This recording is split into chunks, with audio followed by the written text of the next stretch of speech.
எங்களுடைய தேர்தல் அறிக்கை தான் மிக சிறந்த அறிக்கை என்று ஊடக நண்பர்கள் மட்டுமல்ல, பொதுவானவர்கள், படித்தவர்கள், குறிப்பாக அதிகாரிகள் அளவில் பேசப்படுகின்ற எங்கள் தேர்தல் அறிக்கை. இன்னும் சொல்லப்போனால் எங்கள் தேர்தல் அறிக்கையை பார்த்துதான் மற்ற கட்சிகள், குறிப்பாக ஆண்டு கொண்டிருக்கின்ற திமுக கடந்த காலங்களில் காப்பி அடித்திருக்கிறது என்றெல்லாம், காமா, ஃபுல் ஸ்டாப், அந்த வார்த்தைகள், வரிகள் அத்தனையும் அப்படியே கட் அண்ட் பேஸ்ட் கடந்த காலங்களிலே நடைபெற்றது.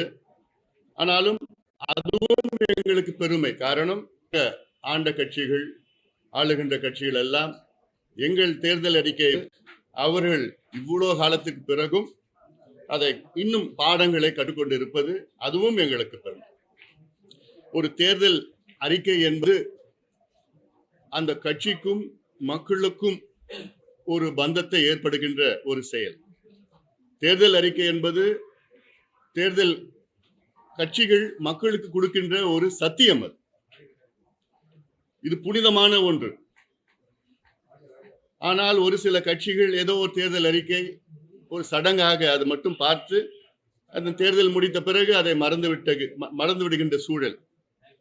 அதனால்தான் கடந்த தேர்தலில் திமுக ஆட்சி வருவதற்கு முன்பு தமிழக மக்களுக்கு கொடுத்த 505 வாக்குறுதிகள், அதில் வெறும் 13 விழுக்காடு வாக்குறுதிகள், அதாவது 66 வாக்குறுதிகளை மட்டும்தான் முழுமையாக நிறைவேற்றியிருக்கின்றார்கள். அதில் திமுக படுதோல்வி அடைந்திருக்கிறது. அதாவது மக்களுக்கு திமுக நம்பிக்கை துரோகம் செய்திருக்கிறது. நாங்கள் ஆட்சிக்கு வந்தால் உங்களுக்கு இதையெல்லாம் செய்கின்றோம் என்று சத்தியம் செய்த திமுக, 505 சத்தியங்கள் செய்த திமுக வெறும் 66 சத்தியம் மட்டும்தான் நிறைவேற்றி இருக்கிறது. அப்போ இது ஒரு நம்பிக்கை துரோகம்.